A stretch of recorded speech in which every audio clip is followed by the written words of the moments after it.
अस्सलाम वालेकुम friends, welcome to my YouTube academy. I am your host Tayyaba Nazim. आज हम फिजियोलॉजी का जो है यूनिट वो नंबर 1 पढ़ रहे हैं, जिसका नाम है functional organisation of human body and control of internal environment. यानी कि इस पूरे यूनिट के अंदर हमने क्या क्या चीज़ें पढ़नी है। सबसे पहले तो हम फिजियोलॉजी के बारे में पढ़ेंगे। फिजियोलॉजी के अंडर हम जो है वो एग्जांपल ह्यूमन फिजियोलॉजी को डिस्कस करेंगे। All these examples are related about the human physiology. इसके अंदर हम देखेंगे सेल्स कौन से हैं, माइक्रो ऑर्गेनिजम्स कौन से हैं, इनके जो सेल्स हैं इंट्रा सेलुलर और एक्स्ट्रा सेलुलर फ्लूइड कौन सा है। नेक्स्ट जो है होम्योस्टेसिस क्या है, ये हम इसके अंदर जो है डिफरेंट जो स्टेप्स हैं स्टेप बाय स्टेप हम ये सारे के सारे आर्गन्स के अंदर इनकी होम्योस्टेसिस देखेंगे।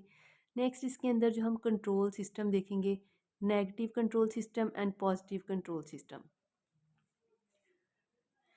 तो फ्रेंड्स सबसे पहले हम देख लेते हैं फिजियोलॉजी क्या है।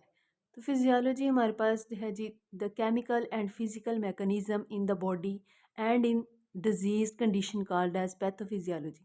यानी कि नॉर्मली अगर हम बात करें तो केमिकल और फिजिकल मैकेनिज्म जो एक बॉडी के अंदर हो रहा है उसको हम फिजियोलॉजी कह देते हैं। अब यहाँ पर हम डिजीज़ कंडीशन के अंदर भी यही केमिकल और फिजिकल मैकेनिज्म अगर डिजीज़ कंडीशन में देखें तो वो पैथोफिजियोलॉजी है।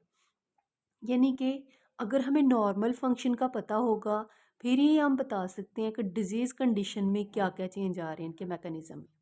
यहाँ पे डिफरेंट टाइप की फिजियोलॉजी मिलती है हमें पढ़ने को। लाइक वायरल फिजियोलॉजी हो गया, डिफरेंट फिजियोलॉजी हम पढ़ सकते हैं। लेकिन यहाँ पे जो एग्जांपल दी गई है वो है ह्यूमन फिजियोलॉजी।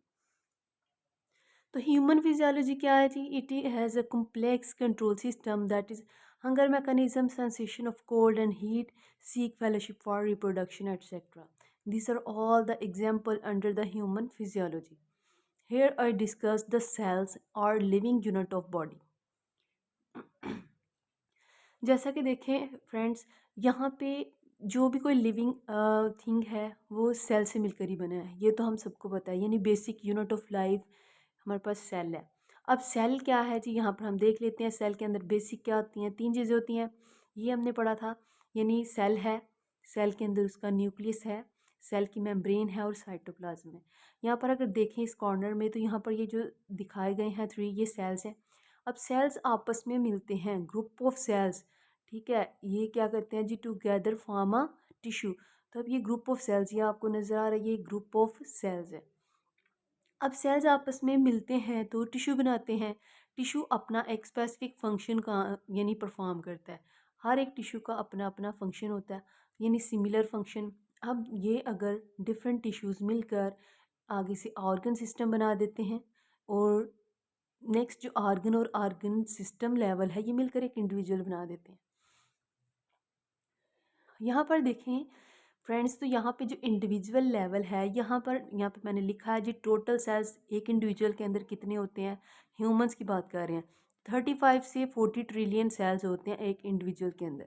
अब उसमें से रेड ब्लड सेल्स वो 25 ट्रिलियन होते हैं, यानी कि 40 में से 25 ट्रिलियन तो सिर्फ और सिर्फ हमारे रेड ब्लड सेल्स ही हैं। है ना ये चुका देने वाली बात। नेक्स्ट देखें इसके अंदर जर्नल केमिकल पाथवेज हैं और मेटाबॉलिक केमिकल पाथवेज हैं। जर्नल जो होते हैं इसमें हम डिफरेंट एग्जांपल देख लेते हैं जो कि कॉमनली होते हैं। मेटाबॉलिक केमिकल पाथवे सेम है, जैसे कि मेटाबॉलिज्म होती है। मेटाबॉलिज्म के अंदर 2 स्टेप आते हैं, एक कैटाबॉलिज्म और एनाबॉलिज्म, यानी कि वो सेम ही है। नेक्स्ट इसमें माइक्रो ऑर्गेनिज्म है। अब देखें कितनी अच्छी बात, मतलब हम देखते हैं कि लाइक हमारी बॉडी है तो हमें यही लगता है कि हमारी बॉडी में सिर्फ हम ही अपनी बॉडी को कंट्रोल कर रहे हैं, इसमें किसी की मजाल नहीं है कि इसमें कोई आए। लेकिन माइक्रो ऑर्गेनिज्म वाहद एक स्पेशल क्रिएचर हैं जो हमारे अंदर रह रहे होते हैं, हमें पता भी नहीं होता। कहते हैं डायनामिक पॉपुलेशन, यानी कि 400 से 1000 स्पीशीज जिसको आप माइक्रोबायोटा कहते हैं, ये हमारी बॉडी के अंदर रह रहे होते हैं। अब ये कहाँ पे रहते हैं, इनकी लोकेशन क्या है? ये गट में रहते हैं, स्किन में रहते हैं, माउथ में रहते हैं, नोज़ में, जीआई ट्रैक एट्सेट्रा। ये हमारे इन पार्ट्स में रह रहे होते हैं, ठीक है। अब ये हेल्पफुल भी हैं किस तरह से, ये हमारी इम्यूनिटी को बूस्ट करते हैं। इसके अलावा जो हम फूड ले रहे होते हैं, ठीक है, उसको ब्रोकन डाउन करके हमें न्यूट्रिएंट्स प्रोवाइड करते हैं। नेक्स्ट यहाँ पे डिफरेंस आ जाता है जी इंट्रा सेलुलर फ्लूइड का और एक्स्ट्रा सेलुलर फ्लूइड का। बहुत इंपॉर्टेंट शॉर्ट क्वेश्चन इस यूनिट का बनता है जी, differentiate between the intra cellular fluid and extra cellular fluid. और काफ़ी ज़्यादा स्टूडेंट्स को यही क्लियर नहीं होता कि इंट्रा और एक्स्ट्रा का क्या डिफरेंस है। अब इंट्रा का मतलब है बिटवीन द सेल, यानी सॉरी बिटवीन यानी कि inner the cell, within the cell. ये देखें यहाँ पर कि इंटर सेलुलर फ्लूइड यानी एक सेल है, उसकी ये मेम्ब्रेन है, उसके अंदर जो फ्लूइड जिसको आप साइटोप्लाज्म कह रहे हैं यानी कि विद इन द सेल, तो उसको आप क्या कहोगे, इंट्रा सेलुलर। एक्स्ट्रा सेलुलर जिसका आप दूसरा नाम जो है वो इंटरनल इन्वायरमेंट कह सकते हैं। तीसरा नाम अगर इसका देखें तो वो इसका है जी इंटीरियर, मीलियो इंटीरियर। ठीक है। अब ये देखें जी यहाँ पे फ्लूइड है बिटवीन द सेल्स, ये सेल्स दिखाए गए हैं और सेल्स के सेंटर में क्या है जी, ये आपके पास जी ये फ्लूइड जो है एक्स्ट्रा सेलुलर फ्लूइड है। अब इसका जो है वो फ्रेंच में नेम जो मीलियो फ्रेंच में इसका नाम जो है, यहाँ पर मैंने नाम बता दिया। इंटरनल इन्वायरमेंट की बात करूँ तो यानी कि एक्स्ट्रा सेलुलर फ्लूइड की ही बात हो रही है। फिर इसमें फ्रेंच में एक नाम दिया गया है यहाँ पर जिसको आप कह रहे हैं मीलियो इंटीरियर, जो कि क्लॉड ने दिया था। ठीक है, क्लॉड बर्नार्ड ने दिया था। अब नेक्स्ट हम यहाँ पे जी यहाँ पर बता रहे हैं होम्योस्टेसिस क्या है। सबसे पहले होम्योस्टेसिस का हमें पता होना चाहिए। अब यहाँ पर उसको डिफाइन करने से पहले हम थोड़ा सा इसको मज़ीद एलेबोरेट कर लेते हैं। अब इंटरसेलुलर फ्लूइड के अंदर डिफरेंट ऑर्गेनेलिज होती हैं। ठीक है, इसके अलावा सेल्स के अंदर डिफरेंट आयंस भी होते हैं, जैसे इसके अंदर हो जाएंगे पोटाशियम, मैग्नीशियम और इसके अलावा जी फॉस्फेट आयंस वगैरह इसके अंदर इन्वॉल्व होते हैं। अब ये जो एक्स्ट्रा सेलुलर है इसके अंदर भी आयंस इन्वॉल्व होते हैं, कुछ फैटी एसिड्स, प्रोटीन्स। ठीक है, सोडियम हो गया, सोडियम आयन, क्लोराइड आयन हो गया। इसके अलावा बाइकार्बोनेट होता है इसके अंदर। तो बेसिकली इन दोनों का फंक्शन अगर देखें तो ट्रांसपोर्ट द मटेरियल, ठीक है, एक्सचेंज कराना मटेरियल को, तो ये इन दोनों का फंक्शन है। लेकिन इतना डिफरेंस इनका पता होना चाहिए कि ये विद इन द सेल है और ये बिटवीन द सेल्स है। ठीक है, नेक्स्ट हम यहाँ पे देखते हैं जी होम्योस्टेसिस क्या है। होम्योस्टेसिस को यहाँ पे 1929 में वाल्टर कैनन यानी कि इसने इसको कॉइंड किया था। ये टर्म जो थी पहली दफ़ा वाल्टर ने बनाई थी, यानी इसको नेम दिया था, डिस्कवर्ड किया था 1929 में। अब उसने कहा कि होम्योस्टेसिस क्या है। होम्योस्टेसिस बेसिकली होता है हमारे इंटरनल ऑर्गेनेलिज या इंटरनल इन्वायरमेंट को मेंटेनेंस करना with respect to external change, यानी कि एक्सटर्नल में या इंटरनल में कोई भी चेंज हो रहा है तो ये मैकेनिज़म्स जो यहाँ पर हमें अभी देखेंगे कि क्या करते हैं, उसको नॉर्मलाइज कर देते हैं। ठीक है, उसको होम्योस्टेसिस यानी कि उसको बिल्कुल स्टेबल कर देते हैं। यहाँ पर देखें लंग्स के अंदर होम्योस्टेसिस यानी कि कार्बन डाइऑक्साइड और ऑक्सीजन का लेवल मेंटेन करने के लिए, ऑक्सीजन का यहाँ पर लंग्स है। आयनिक कंसंट्रेशन को की होम्योस्टेसिस करवाने के लिए, बैलेंस करवाने के लिए हमारे पास किडनीज है। अब यहाँ पर हम देखेंगे डिफरेंट हमारे पास दिए हुए हैं यहाँ पर मैकेनिज़म्स। अब ये अगर हम वन बाय वन देखें इनको तो सबसे पहले कहता है extra cellular fluid a mixing and transport system.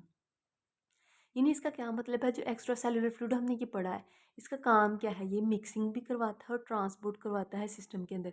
यानी कि ब्लड वेजल आती है, ठीक है, जैसे कि हमारे पास आर्टीरियल, ठीक है, आर या आप, और आर्टरीज के अंदर जो आपको पता ही है कि ऑक्सीजनेटेड ब्लड आता है वेन्यूल और आर्टरी। यानी आर्टरी मज़ीद टूट के किस में जाएगी, आर्ट्रियोल्स में, और वेन वेन्यूल्स में। अब वेन के अंदर डीऑक्सीजनेटेड ब्लड होता है और जबकि जो आर्टरी है उसके अंदर ऑक्सीजनेटेड ब्लड होता है। जैसे ही आर्टरी आगे से डिवाइड होगी तो ये बनाएगी आर्ट्रियोल। अब आर्ट्रियोल इसके अंदर जब एंटर होता है सेल्स के इंटर यानी कि स्टिशियल्स में, जिसको एक्स्ट्रा सेलुलर फ्लूइड कह रहे हैं, तो यहाँ पर क्या करेगा, ये डिफरेंट कैपिलरीज बनाएगा। अब उसके अंदर ऑक्सीजन का लेवल हाई होगा और वो यहाँ पे हीमोग्लोबिन आके उस ऑक्सीजन को क्या कर देगी, लीव कर देगी। यही फ्लूइड क्या करेगा, उस ऑक्सीजन को बाइंड करके हेल्प करेगा, नेक्स्ट इनको सेल्स के अंदर ट्रांसपोर्ट करवाएगा अगर ज़रूरत होगी तो। नेक्स्ट देखें origin of nutrient in extra cellular fluid. अब ये बहुत ही इम्पोर्टेंट चीज़ है, यानी कि हम न्यूट्रिएंट्स की बात कर रहे हैं यहाँ पर कि एक्स्ट्रा सेलुलर फ्लूइड में न्यूट्रिएंट्स का क्या रोल है। तो सबसे पहले तो हम देखते हैं कि न्यूट्रिएंट्स कैसे, इसके अंदर कौन कौन से सिस्टम इन्वॉल्व हैं। रेस्पिरेटरी सिस्टम की बात कर लेते हैं। तो ऑक्सीजन जो आता है सबसे पहले एल्वियोलाई से गैस एक्सचेंज होती है, तो फिर क्या होता है जी, ये हमारे अंदर गैशियस मेंटेनेंस में हेल्प करता है।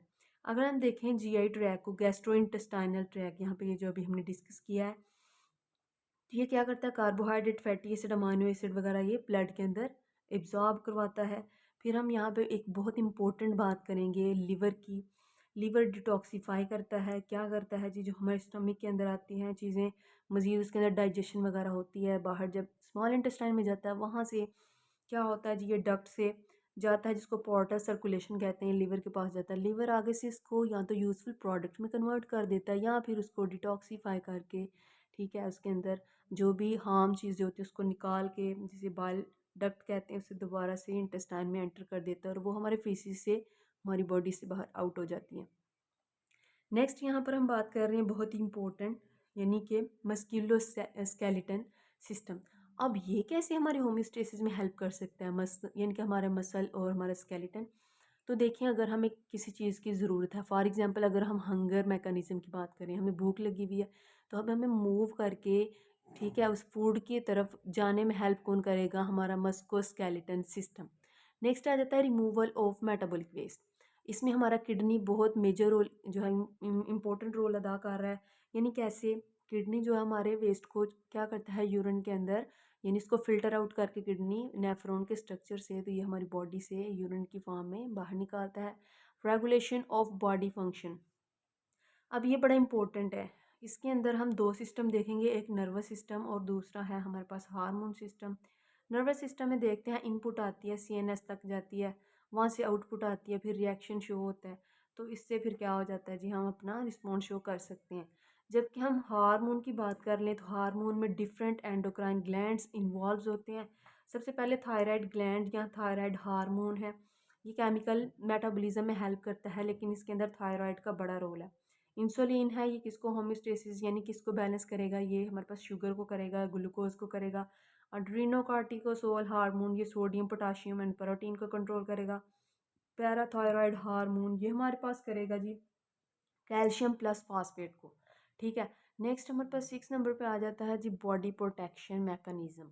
बहुत इंपॉर्टेंट है, बहुत इंपॉर्टेंट है। जैसे हमारी स्किन है, ठीक है, तो हमारे स्किन या इंटेगुमेंट्री सिस्टम ये क्या करता है जी, हमारी बॉडी को बहुत हद तक नॉर्मलाइज करता है। यानी अगर हमारी बॉडी में हीट ज़्यादा हो जाए, ब्लड सर्कुलेशन ज़्यादा फास्ट हो जाए, स्वेटिंग होगी, ठीक है, तो ये नॉर्मलाइज करने में हेल्प करेगा। इसके अलावा जी ये प्रोटेक्शन करता है हमारी बॉडी की, यानी कि कोई बाहर से एक्सटर्नल कोई माइक्रो ऑर्गेनिज्म को ये एंटर नहीं होने देता।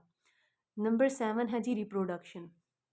अब रिप्रोडक्शन कैसे होम्योस्टेसिस में इम्पोर्टेंट है, देखें, अगर डेथ हो जाती है कुछ इंडिविजुअल्स की, तो अगर नेक्स्ट आएंगे ही नहीं तो वो कैसे उनको रिप्लेस करेंगे। तो यहाँ पे इसका मतलब ये है कि जो पहले वाले लोग हैं उनको रिप्लेस करने के लिए कोई नए आने चाहिए। अगर वो नए आएंगे तो फिर ही क्या करेंगे, उनका काम संभालेंगे। तो उसके लिए रिप्रोडक्शन बहुत इंपॉर्टेंट है, न्यू जनरेशन का होना बहुत इंपॉर्टेंट है। अब यहाँ पे लास्ट हम देख रहे हैं जी कंट्रोल सिस्टम।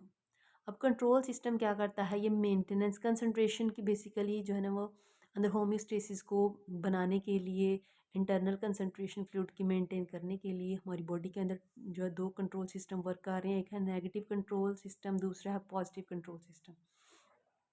अब नेगेटिव कंट्रोल सिस्टम में यहाँ पर देखें तो बेसिकली यहाँ पे दो एग्जांपल दी गई हैं, regulation of oxygen and carbon dioxide concentration in, यहाँ पर दिया गया है जी एक्स्ट्रा सेलुलर फ्लूइड में। दूसरा है रेगुलेशन ऑफ ब्लड प्रेशर। यहाँ पर अगर हम देखें तो एक चाइल्ड बर्थ के, दूसरा है विशियस साइकिल जिसको डेंजरस साइकिल भी कहते हैं। ये यहाँ पर जो मैंने एग्जांपल दी गई हैं, अगर एक चीज़ स्टार्टिंग में कम है तो यहाँ पर देखें फाइनल में वो चीज़ ज़्यादा होगी होती है, ठीक है। नेगेटिव में आप देखते हैं अगर एक चीज़ पहले कम थी तो बाद में वो ज़्यादा हो जाती है, यानी इसको बैलेंस कर देते हैं। अगर पहले ऑक्सीजन कम थी, ठीक है, जब नेगेटिव फीडबैक साइकिल चलेगा तो एंड पर ऑक्सीजन का लेवल ज़्यादा हो जाएगा, ठीक है। अब यहाँ पर देखिए, अगर एक चीज़ यहाँ पर सॉरी ऑपोजिट करेंगे, अगर एक चीज़ ज़्यादा है, ठीक है, तो आप दोबारा से इसको क्या करेंगे, यहाँ पे कम हो जाएगी। अब यहाँ पर एग्जांपल देख लेते हैं पॉजिटिव फीडबैक में। यहाँ पे एग्जांपल दी गई है जी चाइल्ड बर्थ की और विशियस साइकिल की। अगर एक चीज़ शुरू में ज़्यादा है, ठीक है, तो ये एंड पर देखेंगे तो फाइनल प्रोडक्ट में भी और ज़्यादा होती जाएगी, और यहाँ पर भी बिल्कुल ऐसा ही है। ये सम टाइम क्यों डेंजरस हो जाता है, जहाँ यहाँ पे एक एग्जांपल दी गई है कि अगर एक एक्सीडेंट में अगर एक इंसान इंडिविजुअल का 2 लीटर ब्लड जो है वो 2 लीटर ब्लड अगर लॉस हो जाता है, तो उससे जो हार्ट है ना, उसके अंदर जो पंपिंग एक्शन है उसका, वो करने में उसको दिक्कत आएगी, परेशानी आएगी, तब वो क्या करेगा, उसको हार्ट के जो मसल्स हैं वीक होना शुरू हो जाएंगे। अब दोबारा से क्या करेगा, वो जो पंपिंग एक्शन शो करता जाएगा मज़ीद, तो मज़ीद उसके अंदर जो हार्ट के मसल्स हैं वो मज़ीद वीक होते जाएंगे और इतने वीक हो जाएंगे कि फिर वो सही से पंप भी नहीं कर सकेंगे और इस तरह इंडिविजुअल की डेथ भी हो सकती है। इसीलिए इसको कहते हैं vicious cycle, dangerous cycle. Thank you friends. अगर आपको कोई भी क्वेश्चन हो आप डिस्क्रिप्शन में इन बॉक्स में छोड़ सकते हैं। Thank you so much.